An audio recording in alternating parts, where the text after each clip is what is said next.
Number one, let's start with what happened yesterday, because she has gone viral, all right?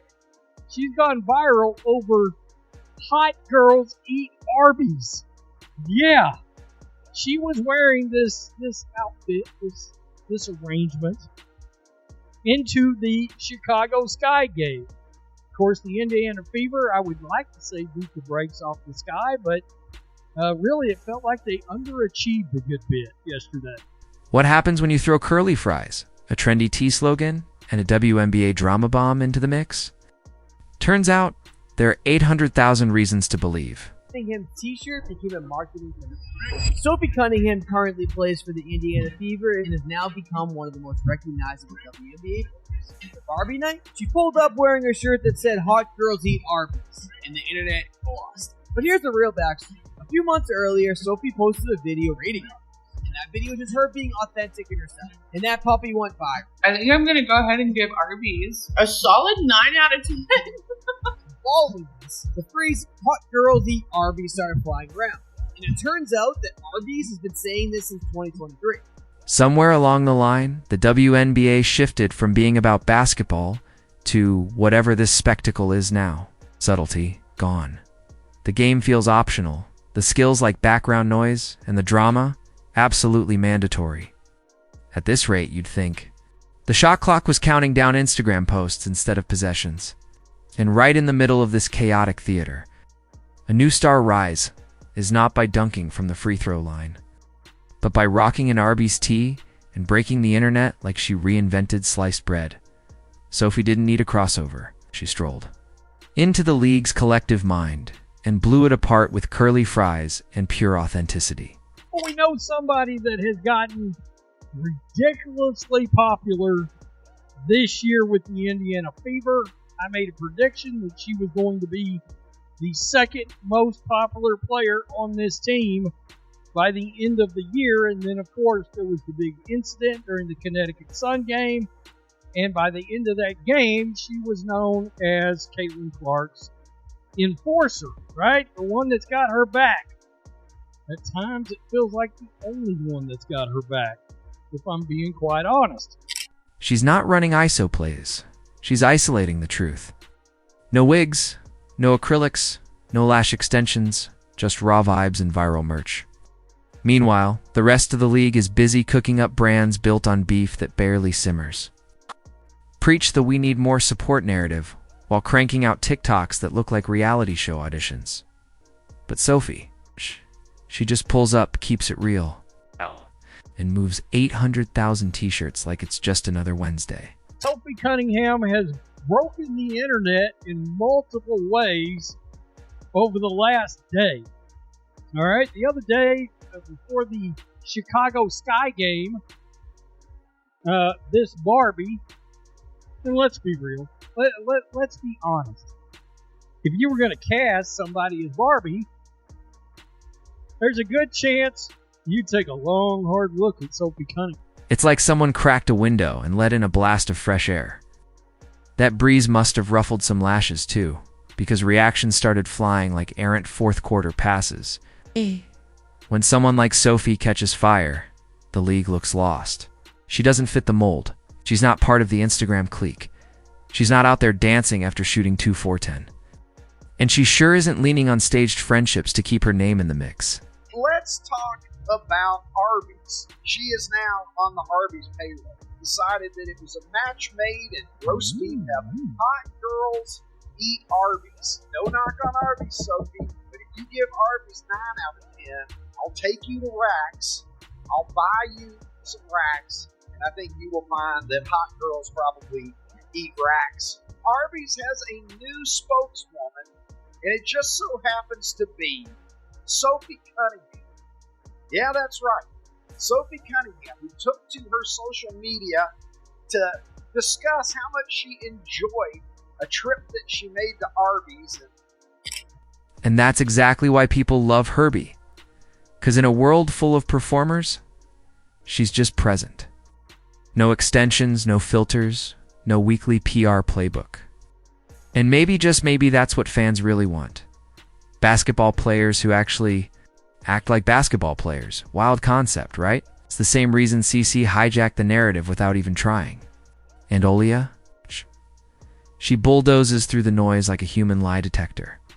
These women aren't chasing viral moments, they're just accidentally iconic. Which leads us to an uncomfortable truth nobody wants to say out loud. If the league can't turn black women who actually ball into superstars, what are we even doing? The talent. It's always been there. But instead of amplifying it, the machine keeps choosing gimmicks over greatness.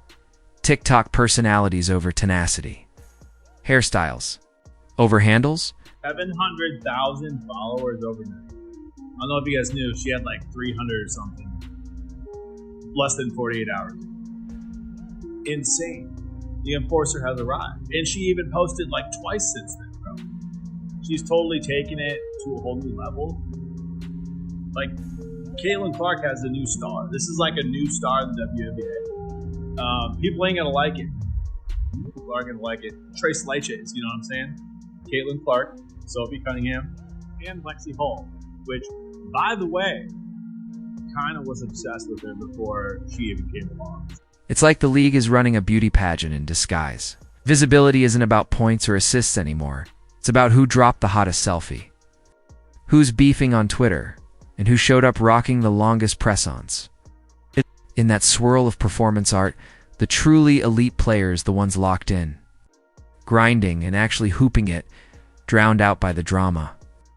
Then Sophie walks into this circus in a fast food tee and instantly becomes the most talked about name in the league, not because she chased the spotlight, but because her simplicity hit like a shockwave. No glam squad, no curated aesthetic, just a shirt and a smile, and the backlash. Predictable. The same voices demanding more attention suddenly morphed into gatekeepers. The same folks preaching visibility got real uncomfortable when the spotlight hit someone they didn't handpick. One thing I like about Sophie is that she's tough. So when Caitlin Clark last week, or not last week, a couple days ago, when Caitlin Clark got destroyed, her girl Sophie came to her defense, and this was the most beast mode thing that I've seen a woman do in WNBA history. Now, Sophie, who's my one of my favorites now, she's become one of my favorite WNBA players. I'm gonna watch her too, like I watch Caitlin. Look at what she did, and people may not say that this was in response or whatever the case may be, but I feel like Sophie is like, you want to play? Because Sophie is the curated Chaos Crew's worst nightmare a player fans love, without any manufactured storyline. But here's the real twist. This was never just about Sophie. It's about what she represents: a growing demand for athletes who feel real. Players who don't treat the league like a fashion show or a content lab, who hoop hard, stay grounded, and skip the theatrics. Who don't need to stage a feud every other week to stay relevant, or make it obvious they care more about their next brand deal than their next matchup. And if that makes people uncomfortable, maybe we should ask why. Why does authenticity feel threatening? Maybe the league should start by truly valuing the players who give everything on the court and ask for nothing off it. The ones who don't need TikTok duets to prove they're marketable, who don't fake relatability because they already are relatable. The ones who show up every game, every practice, every moment without expecting applause just for existing.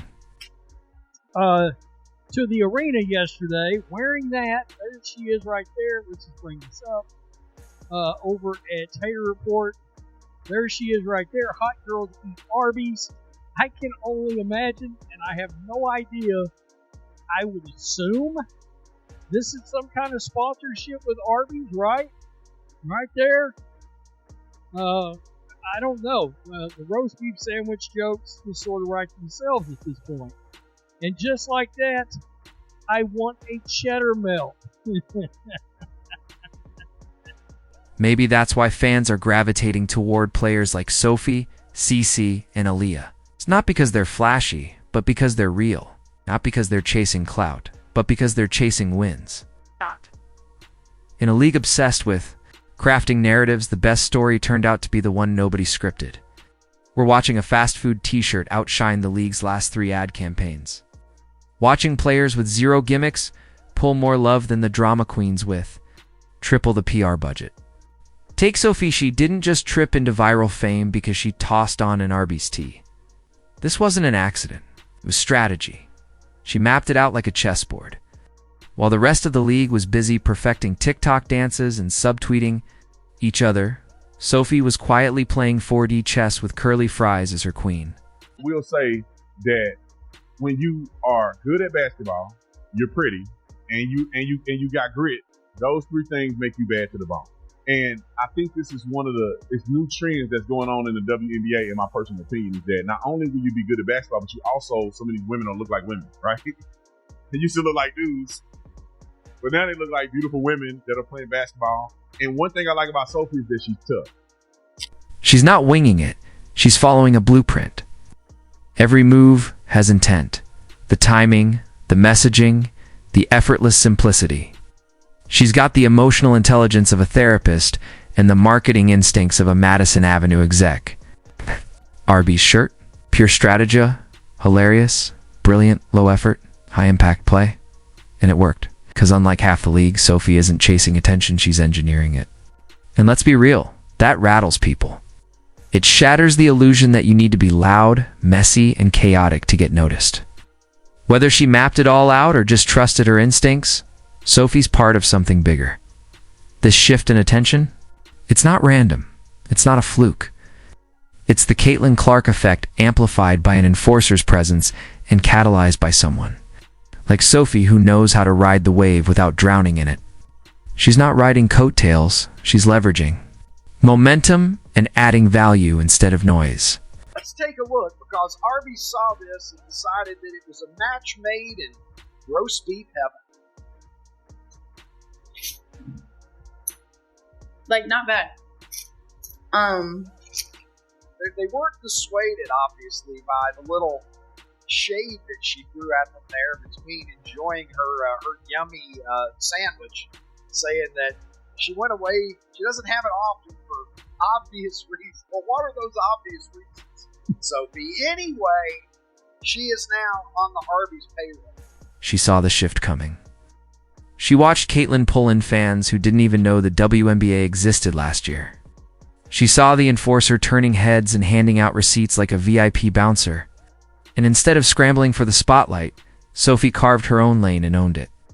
While some players are out here fumbling media moments like loose balls, Sophie turns everyone into a branding clinic. It works because she never pretends to be something she's not. The league has this unspoken box. Talk loud, stir. Drama?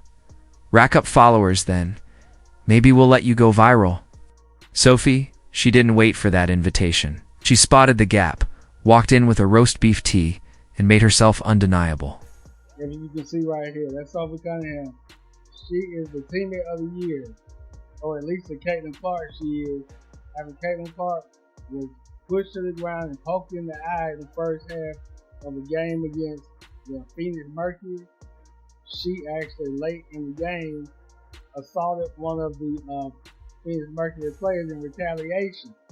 And fans loved it. They ate it up. Because look at this. When you look closer, her following on TikTok went from over 300,000, which was great. Almost well over 800,000, probably at 1 million now. And here's the kicker, she earned it. Every bit of this success is well-deserved. This isn't luck. It's not a random spike of likes. It's strategy wrapped in sincerity, not a gimmick game. And now, the players who built their entire identity on being the face are realizing they weren't the franchise, they were the filler episode. Meanwhile, Sophie, Cece, and the Enforcer are out here rewriting the script. The league can't decide whether to market them or muzzle them, because God forbid a group of women builds fan loyalty without controversy, without the mess. Fans are craving skill, heart, and authenticity, not stage drama and clickbait beef. And the more women like Sophie rise, the harder that truth is to ignore. But of course, backlash creeps in side eyes, subtle jabs, petty whispers. She's just lucky. It's only because Caitlin brought new fans. It's if Sophie didn't seize that moment with surgical precision. So Caitlin Clark's teammate Sophie Cunningham's jersey has officially sold out on the Fever website, and this comes the same week as the chippy foul that led to some ejections at the end of the game. It was a bit of a revenge foul taken up for Caitlin Clark after a hard foul on the other end, and then immediately a petition online from the Caitlin Clark haters to have Sophie Cunningham removed from the WNBA. We're trying to get folks to sign it. They said what she displayed tonight was disgusting. Yeah, it was a hard foul, but now it has the Caitlin Clark fans rallying around her, buying up her jerseys to the point they've officially sold out. Fortunately for this petition, I think they just turned Sophie Cunningham into a new WNBA A-list. As if that isn't exactly what the league should be doing, taking this momentum and building something lasting, instead of wasting it on another marketing gimmick that feels like it was cooked up by a panel of confused influencers. The irony is brutal. The WNBA spent years begging for attention, and now that it's here thanks to Caitlin, the enforcer. And real ones like Sophie, they don't know what to do with it unless the spotlight shines on their pre-approved mascots. But here's the truth. You can't curate culture. And that's the problem. Too many people have been operating under the assumption that women in this league need to perform for validation. Meanwhile, Sophie's out here owning her worth, and that's way more threatening. She's not chasing the spotlight, yet it keeps finding her because authenticity cuts through the noise. Once people see it, they can't unsee how fake everything else looks. Sophie Cunningham's jersey is going to sell out tonight. The people have been waiting for this. If the refs are not going to do their job, the players are going to have to be the enforcers themselves. This game was chippy from the beginning, and the refs did not do their job. The league should be rolling out the red carpet for her, using her as the blueprint. Asterisk, here's how you connect with fans. Here's how you market with purpose. Here's how you build a brand without burning bridges. Asterisk. But instead, they act like she just hit the lottery, refusing to admit she's out here playing chess while everyone else is struggling with checkers on a broken board. And the fans? They see it. They know why Sophie hits different. Why she feels like a breath of fresh air in a league choking on its own scripted drama. They're showing up with wallets open, support loud, and zero interest in going back to the fake beef machine the league has been pushing for years. So while everyone else is scrambling for relevance with forced rivalries and shouty sound bites, Sophie's out here calmly owning the merch game, winning hearts with every word, and redefining what a true superstar looks like. No theatrics, no